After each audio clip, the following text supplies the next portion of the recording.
Hi friends, నమస్తే. Welcome back to ప్రకృతి star kitchen. ఈరోజు మన కిచెన్లో ఎగ్ బటర్ మసాలా కర్రీ చూపించబోతున్నాను.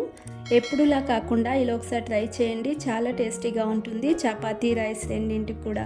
ముందుగా ఇక్కడ స్టవ్ పైన ఫ్యాన్ పెట్టుకుని 1 స్పూన్ ఆయిల్ వేసుకుంటున్నాను. అలాగే 1 స్పూన్ బటర్ని వేసుకుని కొంచెం కరగనివ్వండి. ఇది కరిగిన తర్వాత ఇందులోనే 2 ఎండుమిర్చి, 3 ఇలాచి, 2 ఇంచుల చెక్క, 1/4 టీ స్పూన్ పెప్పర్, అలాగే 1 టీ స్పూన్ జీలకర్ర, 1 బిర్యానీ ఆకును వేసుకుని లో ఫ్లేమ్లోనే ఒక 2 నిమిషాల పాటు మంచి సువాసన వచ్చేంత వరకు ఫ్రై చేసుకోండి.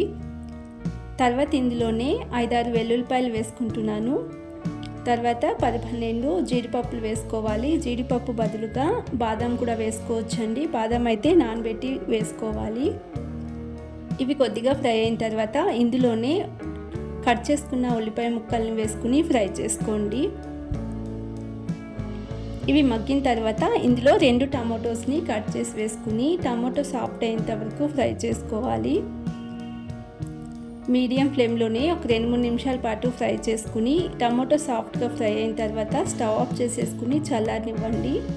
పూర్తిగా చల్లారిన తర్వాత ఒక మిక్సీ జార్లో తీసుకుని కొంచెం వాటర్ని వేసుకుని స్మూత్ పేస్ట్లా గ్రైండ్ చేసుకోవాలి. ఈ విధంగా గ్రైండ్ చేసి పక్కన పెట్టుకోండి. తర్వాత నేను 6 ఎగ్స్ని ఉడికించి పక్కన పెట్టుకున్నాను. వీటిని 5 పొట్టు తీసి ఈ విధంగా ఒక ప్లేట్లో తీసుకోండి. ఎగ్స్ని కట్ చేసి తీసుకోవాలి.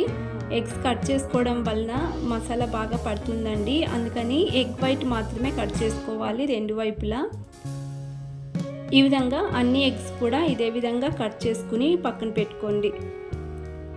తర్వాత ఎగ్ ఫ్రై చేసుకోవడం కోసం 1 స్పూన్ ఆయిల్ వేసుకుని ఇందులోనే కొంచెం కారం, పసుపు, సాల్ట్ వేసుకుని లో ఫ్లేమ్లోనే ఫ్రై చేసుకోవాలి. ఇందులో ఎగ్స్ వేసుకుని లో ఫ్లేమ్లోనే ఒక 2 నిమిషాల పాటు ఫ్రై చేసుకోండి. ఎగ్ మరి ఎక్కువగా ఫ్రై చేసుకుంటే పైనంతా క్రిస్పీగా ఉంటుందండి. గ్రేవీలో అస్సలు బాగుండదు. ఈ విధంగా కొంచెం స్మూత్గా ఫ్రై అయిన తర్వాత ఒక ప్లేట్లో తీసి పక్కన పెట్టుకోండి. తర్వాత ఇదే ప్యాన్లోకి మరొక స్పూన్ ఆయిల్, అలాగే 1 టీ స్పూన్ బటర్ని వేసుకుని గ్రైండ్ చేసి పక్కన పెట్టుకున్న మసాలాను వేసుకుని మిక్స్ చేసుకుంటూ ఫ్రై చేసుకోవాలి మరొక 2-3 నిమిషాలు. ఇక్కడ కన్సిస్టెన్సీ చూసుకుని వాటర్ని వేసుకోండి. నేను గ్రైండ్ చేసుకున్న మిక్సీ జార్లోకి కొంచెం వాటర్ని వేసుకుని 1/4 కప్పు వరకు వేసుకుంటున్నాను. తర్వాత ఇందులోనే రుచికి సరిపడా కారం వేసుకోవాలి. నేను ఇక్కడ 1/2 టీ స్పూన్ కారం వేసుకుంటున్నాను. అలాగే 1/2 టీ స్పూన్ ధనియాల పౌడర్ని వేసుకుని 1/4 టీ స్పూన్ గరం మసాలా వేసుకుంటున్నాను. తర్వాత రుచికి సరిపడా సాల్ట్ని వేసుకుని మిక్స్ చేసుకుంటూ మరొక 2-3 నిమిషాల పాటు గ్రేవీలో ఆయిల్ సపరేట్ అయ్యేంత వరకు ఉడికించుకోవాలి. ఇలా గ్రేవీ ఉడికిన తర్వాత ఇందులోనే కస్తూరి మేతి వేసుకుంటున్నాను. ఇది ఆప్షనల్ అండి, ఉంటే వేసుకోండి, లేదంటే స్కిప్ చేసుకోవచ్చు. ఇది వేసుకోవడం వలన గ్రేవీ ఫ్లేవర్ చాలా బాగుంటుంది. ఈ విధంగా గ్రేవీ బాగా ఫ్రై అయ్యేంత వరకు ఫ్రై చేసుకోవాలి. తర్వాత ఇందులోనే ఫ్రై చేసి పక్కన పెట్టుకున్న ఎగ్స్ వేసుకుంటున్నాను. ఎగ్ వేసిన తర్వాత లో ఫ్లేమ్లోనే మరొక 2-3 నిమిషాల పాటు ఫ్రై చేసుకోవాలి. గ్రేవీ ఎగ్స్కి బాగా పట్టేలా మిక్స్ చేసుకుంటూ ఈ విధంగా ఫ్రై చేసుకోండి.